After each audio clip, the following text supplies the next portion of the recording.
everyone, welcome to Buckman's Modelmania. Today we're going to be working on the Moomin House, stage 43. Moomin House comes from D'Agostini, and it is actually kind of a cute little build. I compare it a little bit to the Disney house, but not so much. Moomin House is more of a Finnish style Disney. Or Moomin is because, or Finnish style Mickey Mouse is, I guess, how you term it, because that's where it originates and they kind of have some of the same stuff. So let's get working on the build. In this part, we have the floor and the two sides for the veranda. We have the armrests and the rockers for the chair. And we have some, I believe those are the right and left sides of the steps. Okay, so when we look at the, let's get this out of the way right now. When we look at the sides, bigger tab on the left side, bigger tab on the right side for the top and the bottom. Let me see.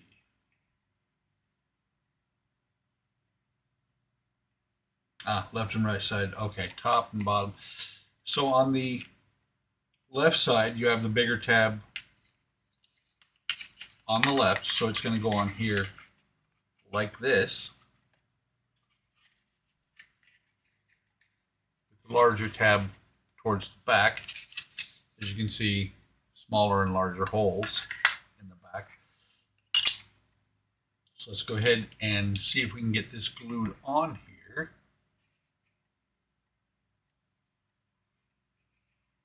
And similar on the right hand side. The larger tab is going to end up in the back. And really for right now, all I need is for the glue to start working, to start sticking the parts together.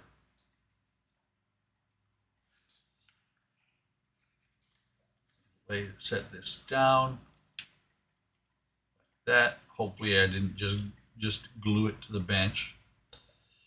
And we're going to do the same thing on this side. I don't know if you guys noticed, but I actually usually do not open the book until I start the video. You guys see this the same time I do. Some of them I do, like especially on more complicated builds like the Alien. I will look at it first.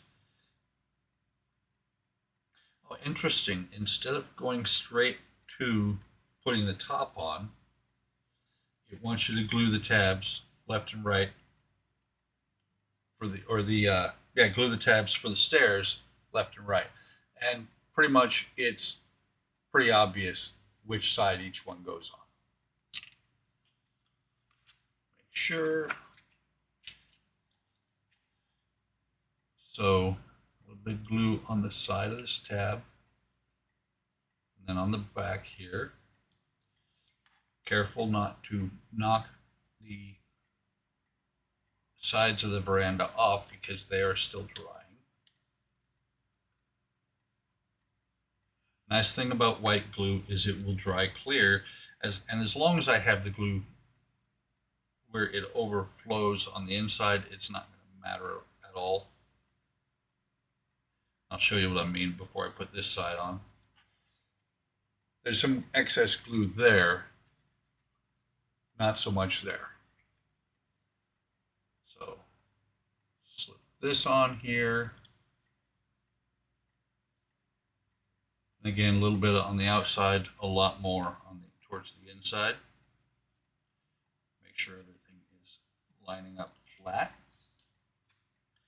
And so then they have you cut the tabs between these parts off. I'm just double checking. Oh, actually, they only have you do the riser right now.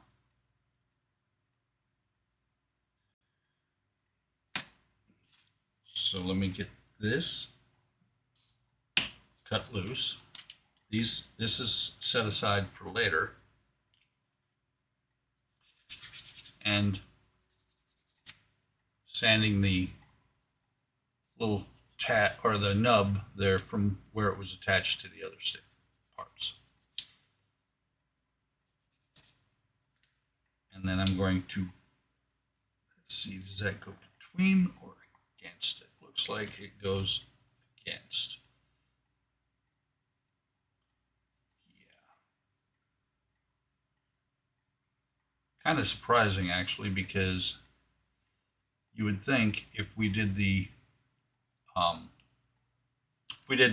top step, it would make sure it is straight. What I just did there was took a square to the sides of the steps, making sure that they are perpendicular.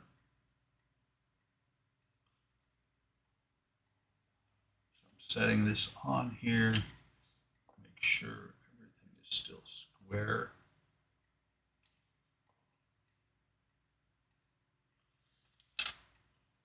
Slide this back down like that. Let it sit. Apply wood glue to the tabs on top of the veranda frame. And it says it says actually just on the tabs. I am going to go all the way along because you're not going to be taking it off.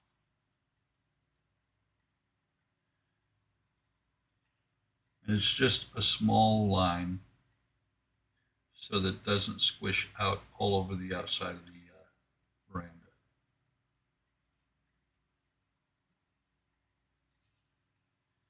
So I don't know if you saw what just happened there.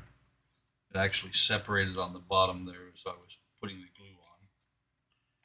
So let me get this on here.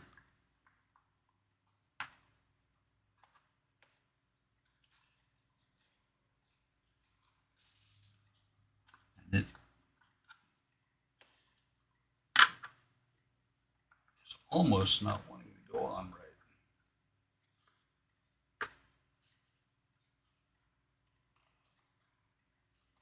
Come on.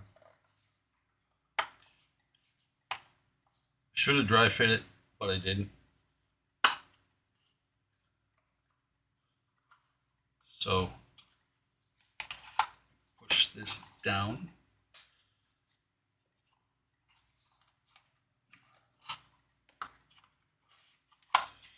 And yeah, the bottom has come a little bit unglued, unstuck, if you'd like.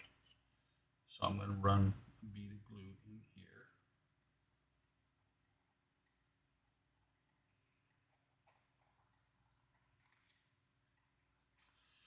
I'm going to do that as well over here. I think actually that one is actually set up pretty good, so I'm not going to mess with it. I'm going to push this together, wipe across there, and then something that I don't use very often except for wooden kits.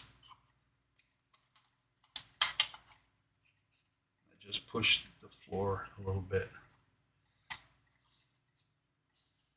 Put a rubber band on there to hold it in place. To hold it in place, hold it square.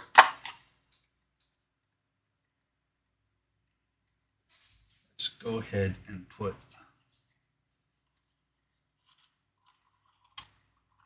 two more on here. Of course, I could be defeating myself here because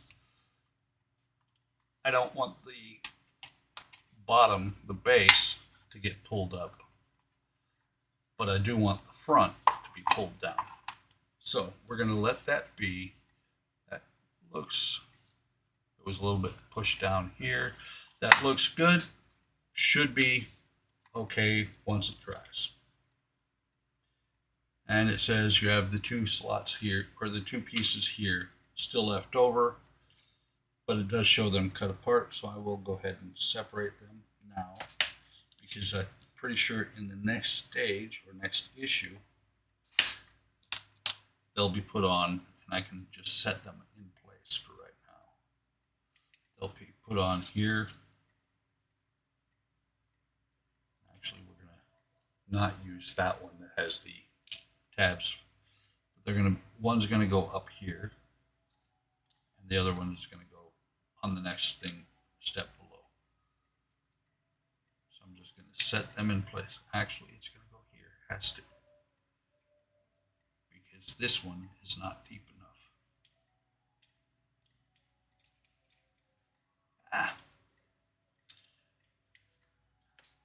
Oh, interesting. Okay, that's why.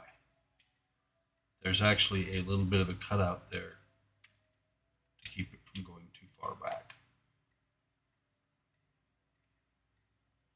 But I digress. I'm playing with parts from later issues.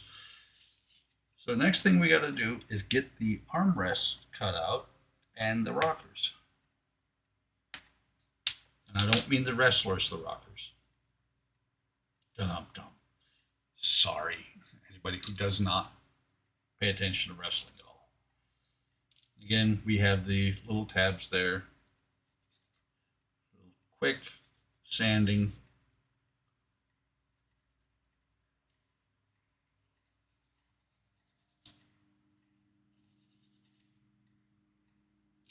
Same here.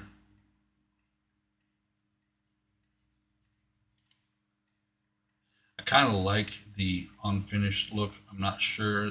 I'm pretty sure they're going to have us paint it. I don't know if they're going to have us paint it the same blue that we did the dining room table and chairs in. They probably will, which means I have to get another can of that spray paint.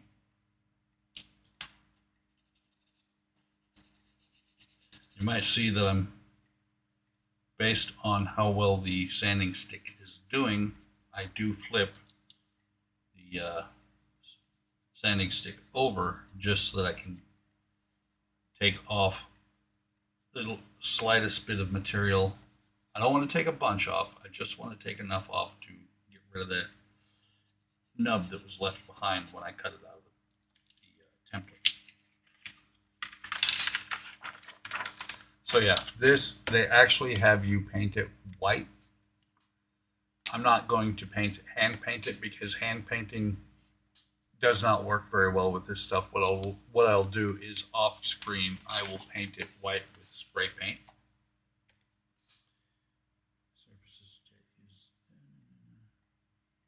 Sand it down by about 5 millimeters. Wow.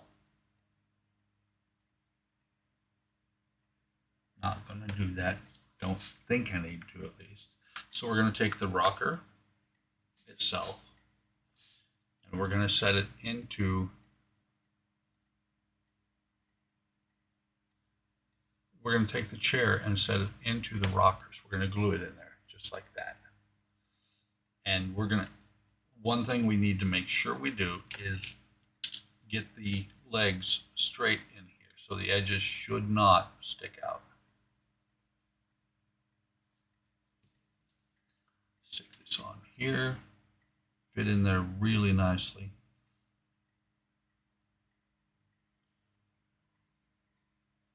I do not have any clips on the bench right now, but I should.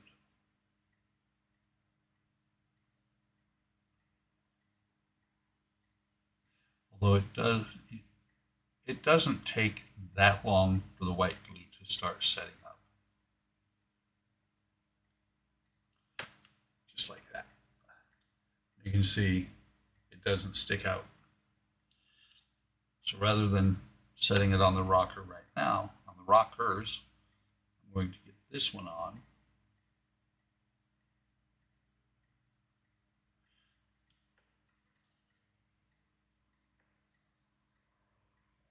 Once I'm satisfied with where it's at, I'm going to set the chair down and let it set up a few minutes, which means I'm going to go ahead and pause the camera. And it does rock. We'll set it on the veranda. And that right there was the biggest reason why you sand the nubs off the bottom of the rockers, because you want the rocker to actually be able to rock like that. Top edge of the armrest aligns with the back of the chair. Okay. There, those lines are where the top edge of the armrest is supposed to go. So this is going to be an exercise. I'm not going to pause, by the way. It's going to be an exercise in precision gluing a little bit. As long as we match on both sides, we'll be fine.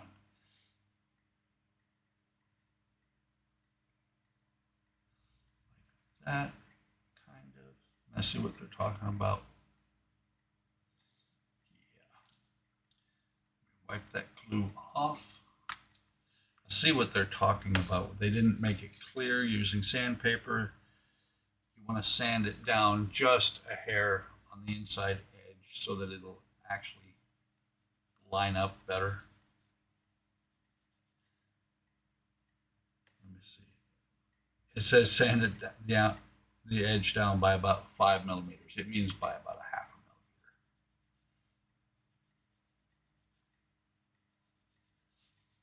Trying to give it a little bit of an angle so it'll grip onto the back of the chair. And you got to make sure you reverse it for the other side. Because if I put this one on the other side of the chair, it will not match up.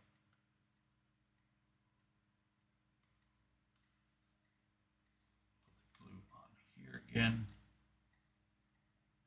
I don't know if you can see it, but the glue is actually starting to dry in the tube for the bottle.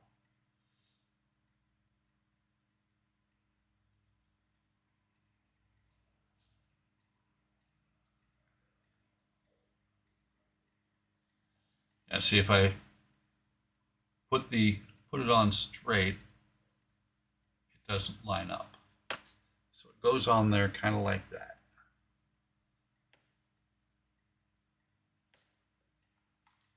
So let me do it the same for this side.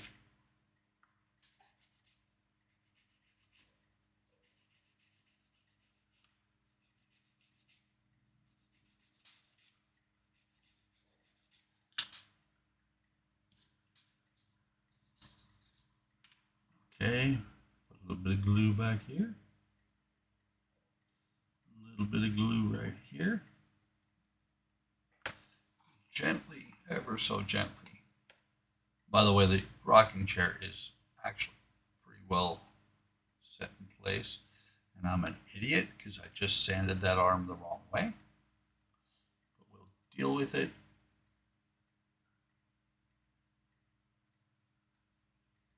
It's still going to grab on the back a little bit. I'll put some, once it's dry, I'll put some glue in there and then I will paint it. Yeah, I sanded the same side on both. I can't really on-sand that and fix it. So like I said, the next thing it does is tells you to paint it and paint it and paint it multiple times. What I'm going to do instead is I'm going to do one quick shot with a bottle of flat white, and that should actually coat it pretty well. Just like the on the table and chairs, it said to use acrylic bottle or craft paint. I used a blue spray paint. So that, my friends, is all I'm going to do in this episode. You'll see the chair again later after it has been painted. I want to let it dry first, maybe do a little bit of work on that arm. Not a whole lot. It's not big enough you'll really see it. And it gives a little bit of rustic charm, makes it look like it was handmade. So, thank you for coming by. Hope you're enjoying this build. If you are, like, subscribe, hit the bell icon to be notified of anytime I post new content. leave a comment. I will respond. Take care of yourselves. Take care of each other. Have a great day. Have a great day tomorrow. And I'll see you in the next video.